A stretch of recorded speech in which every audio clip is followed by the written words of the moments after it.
Nkosi yethu Jesu. Siyabonga kakhulu uNkulunkulu ukuthi sekuze kwafika kulesi sigaba. Ngithatha ithuba nje ngibonga ukuthi mdele konke nazo sibona. Sizizwa sibalekile. Ngabe nizile kithi kodwa nje ukufika kwenu emagcekeni siyabonga kakhulu uNkulunkulu. Ngiyakholwa ukuthi ngize endaweni e-right bengiphandla ngazi noma bekuthiwe ngizobonga yini. Besho kanjalo umntana Mamezala izolo. Siyambonga-ke uNkulunkulu. Hlala ngikhumbule. Sisazohlukana ngingakazisho izibongo zami. Ngiyafisa nje emazweni ekade siwalalele siwezwa kulezi insuku ezimbili sihlangene. Kufika nje iculo asizokulicula lelapha ku-162 elithi Yimani Isibindi. Ngifisa nje ukusho njalo bafundisi ukuthi sekukhulunywe konke, saze sezwa nangemqhele, saze sezwa nangama-challenges akhona endleleni. Yimani Isibindi. Nkosi uJesu sithembile futhi uma thina singezukuphuma siye elweni kusho ukuthi yena akazokulithola udumo olufanele. Lokho nje engifisa ukusho bese kuthi ngiqale-ke ngisho ukuthi siyabonga kakhulu kubafundisi abenzile ukuthi lolu suku lube yimpumelelo. Siyambonga uNkulunkulu muhle ngokubiza, uyasibiza sidonse. Nkosi uJesu sifike kuyona isisilungisisisa isizosipresenta sesiwumnikelo opheleleyo kuNkulunkulu. Sibonga lokho nje nathi singibona abafundisi esifikile. Sibonga ukubizwa nokukhethwa okwethu ukuthi siqinisekise ukubizwa nokukhethwa kwethu. Bese ngibonge kakhulu kubazalwane indaba ze-cleanliness. Inhlanzeko kusho ukuthi nasemphefumulweni ihlanzekile. Siyabonga kakhulu uNkulunkulu selokhu nifikile bazalwane uclean, sishiye uclean, sifika uclean. Siyambonga kakhulu uNkulunkulu ngalokho. Ngibonge-ke ikomiti lezokulalisa kwabantu, i-accommodation committee, bawenze kahle umsebenzi. Uma ngabe khona ongaphathekanga kahle, ngiyacela ukuthi asho. Ungasho nakumina, ungabiki kodwa-ke kumntana Mamezala ngoba akazukuzwa. Umuntu ongahle ezwe yimina. Noma usho kuMphemba noma usho kuBabuMthembu, abantu abakhona la ngaphakathi ababhekelene nezokulala. Bese kuthi uma ngabe khona ongakuphathanga kahle maqondana nokuseva kokudla, ukhona uMama uMthembu, ungasho kuyena mhlawumbe isuggestion onayo, ungasho futhi-ke nakumina noma usho kuSwana. Swane uyena sikhwama webandla lethu la entabeni yendlu kaJehova kuyabonelelwa. So uma ngabe unenkinga ethize ungasho kuyena. Bese kuthi-ke ikomiti elinye lokubhekelela kokuklina bakhona noma ngisithola. Angazi-ke bazalwane ngoba ngiyibambe phakathi. Angazi noma i-introduction yenziwa yimi ukuthi sazane njengegroup encane elihlangene. Uma kungezekanga-ke lokho kusho ukuthi ngingakholwa ukuthi okuhlezi eduze kwakhe uyithathile inamba yakhe ukuze phela sivuselelane. Ungathuli nje mase sisukile la kube ngazuthi asizange sahlangana ndawonye sivuselelane. Kunomhlabeleli-ke othi vuthisa Nkosi lo mlilwane, uvuthe njalo emoyeni. Ubalulekile kakhulu lo mhlabelelo because ingakho ngithi ngiyakholwa uma ngabe ingazange yenziwa i-introduction uzomthinta, uzothatha inamba yoseduze kwakho ukuze uma ngabe khona ungasakucaceli ubuze ukuthi konje kwakuthiwe sikutholaphi lokho, ngoba uzothuthumela i-VN kumlingani wami azayifunde next week. kunjalo nje impilo ayiphilayo. Siyambonga kakhulu-ke uNkulunkulu nangemphako enisiphathele yona. Siyabusiseka kakhulu, sidlile nje nanesimai esisitholayo masibheka kuwumphako omangalisayo enhlizweni zethu. Kuyadwebeka lokho kuhlale kunjalo.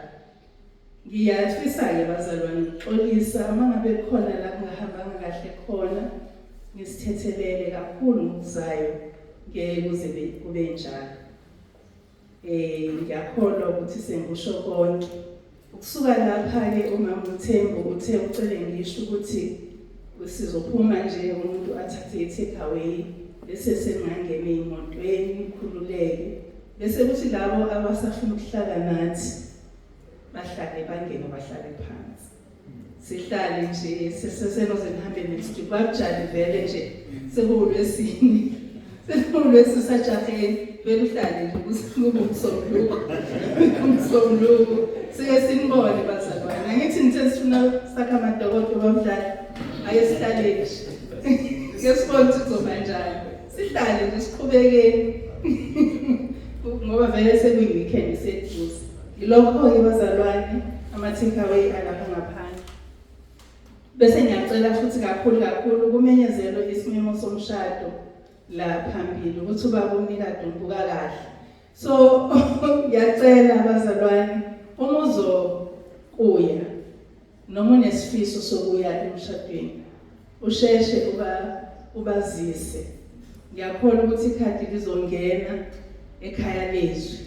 Bese siyashesha-ke bazalwane sibazise ukuze bakwazi ukulungisa indaba zokudla. Umshado phela ungokudla. Uma singadlanga emshadweni asiyanga emshadweni.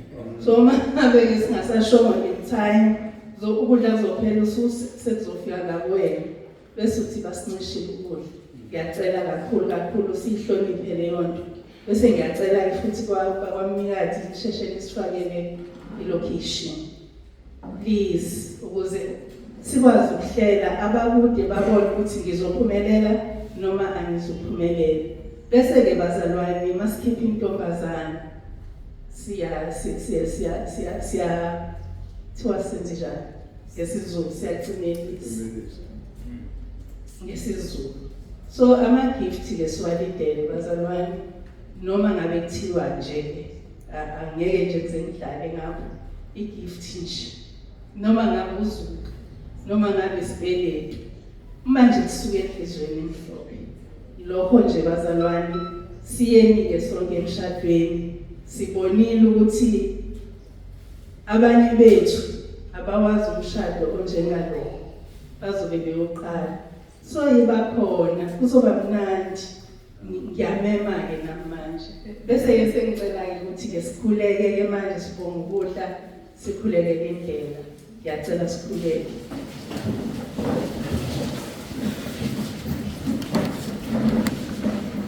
Baba egameni leNkosi yethu Jesu Kristu sibongile uNkulunkulu wethu konke asifundise khona kulezi insuku sihlangene.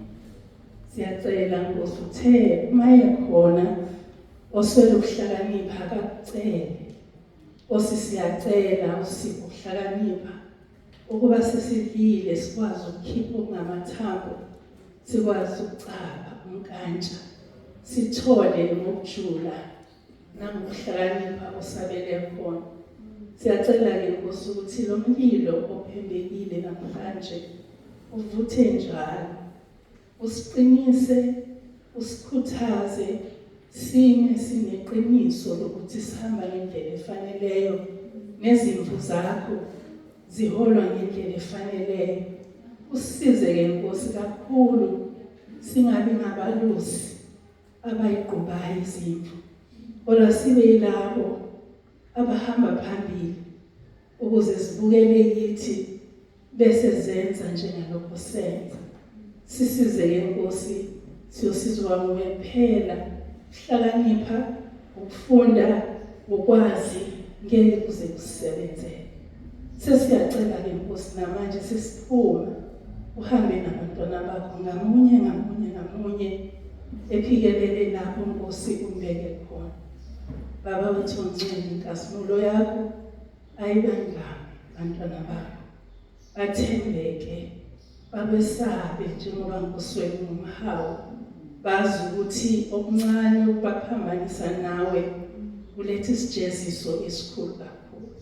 Siyacela ngeNkosi usenzele umusa babiyeleke ingozini zonke zendlela ubapha amandla umelana nezivunguvungu ubaqinise Nkosi uthe usiphi indlela wathi siqinile masisemadolweni kunalokho sinike singapheshulwa na umoya kodwa masisemadolweni siqinile. Asizele Nkosi sisize sonke ngabanye nabanye usise ukudla Nkosi esizokudla manje ubabiyele nasekuguleni ami because okuliswa ukudla kodwa kube ukuphila emzimbeni yethu yenyama. Sigcine Nkosi othandweni sikuthande ngokuluthanda. Sicela ngokubonga uJesu Kristu inkosi. Amen. Umusa weNkosi yethu Jesu Kristu nothando lukaNkulunkulu Baba nobudlelwane bukaMoya Ongcwele makube naloyo phakathi kwethu inkosi uJesu izibuye ilanda ibandla layo. Amen. Nihambe nibe nokuthula kweNkosi.